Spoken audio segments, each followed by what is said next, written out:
అందరూ బాగున్నారా? ఇవాళ దోశలకు పోసుకుందాం కొలతల ప్రకారం. సరే 3 డబ్బాల బియ్యం,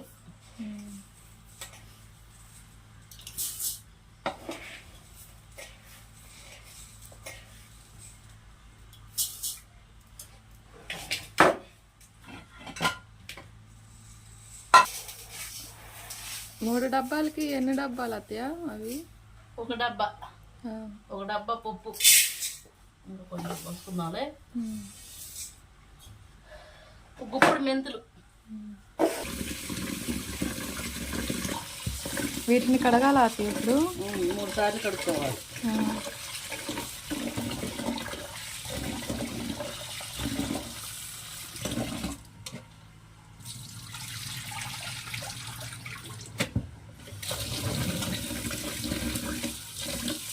త్రీ టైమ్స్ కడిగారా అత్తయ్య?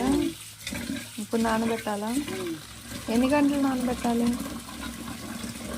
5 గంటలు నానబెడదాం. నానిపోతాయా? బియ్యం ఎక్కువసేపు నానాలిగా, పొద్దున్న పోతే బాగుండేది. పప్పు అయితే 3 గంటలు సరిపోయింది.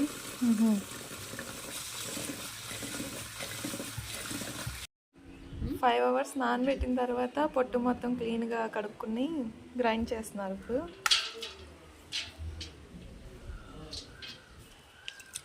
దాంట్లో పచ్చరపప్పును ఏంటి వద్ద ఇవి?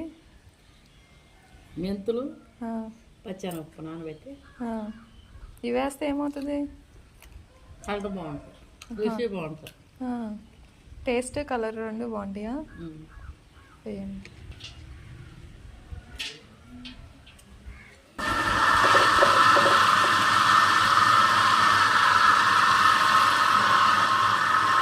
వాటర్ పోసుకుంటా కలుపుకోవాలా?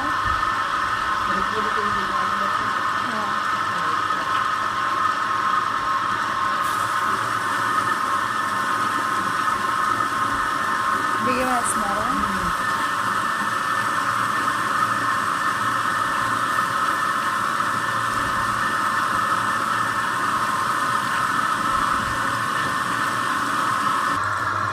నలిగిపోయిందా అత్తయ్య?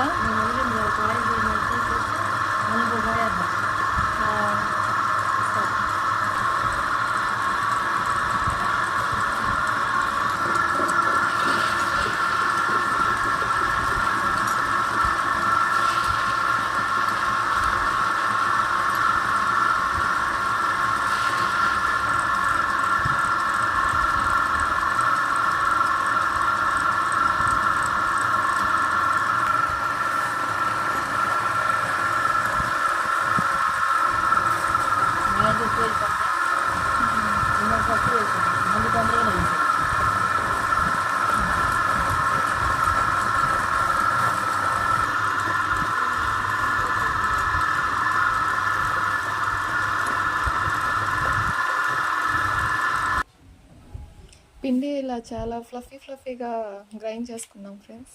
దీన్ని నైట్ మొత్తం ఇలానే ఉంచాలి, ఇది ఫర్మెంట్ అవుతుంది. సో ఫ్రెండ్స్, పిండిని నైట్ మొత్తం అలానే ఉంచేసాం కదా, ఎలా ఉందో చూద్దాం.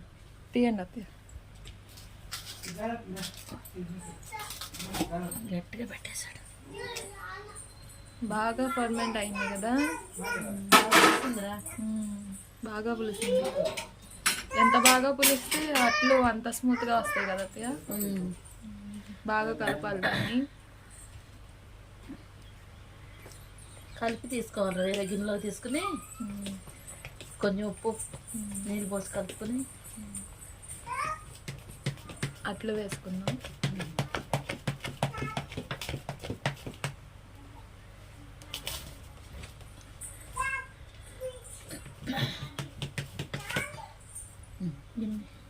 సాల్ట్ వేస్తున్నాను. సాల్ట్ వేస్తున్నాను. టేస్ట్కి సరిపడా సాల్ట్.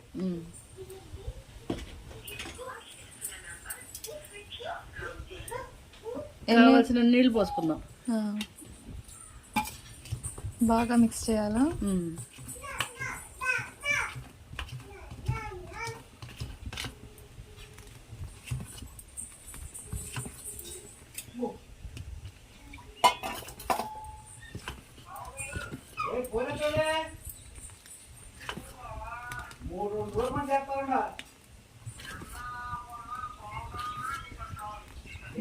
ఇలా రావాలి అత్తయ్య కన్సిస్టెన్సీ. ఇట్లా ఉండాలి. ఓకే, ఇప్పుడు ఈ పిండితో దోశలు వేసుకుందాం. పెనం మీద ఉల్లిపాయ వేస్తుంటే అటు నీట్గా వచ్చిద్దిరా. ఆనియన్తో నూనె వద్దున్నారా? పెనం బాగా కాలినట్టుంది.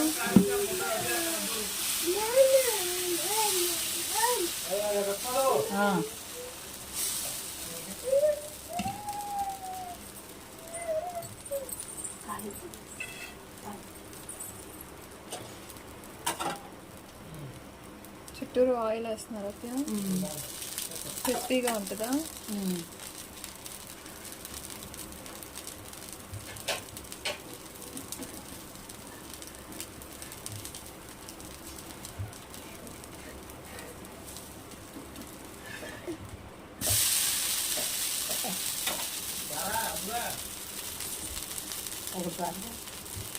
ఇంకోటి. Please like, share and subscribe friends.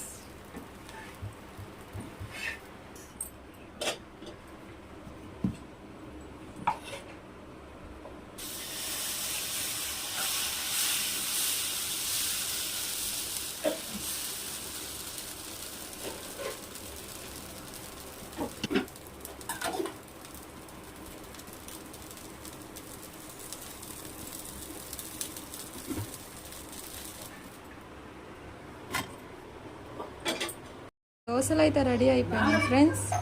ఈ దోశల్ని అల్లం చట్నీతో, పల్లీ చట్నీతో మిక్స్ చేసుకుని తింటే చాలా బాగుంటుంది.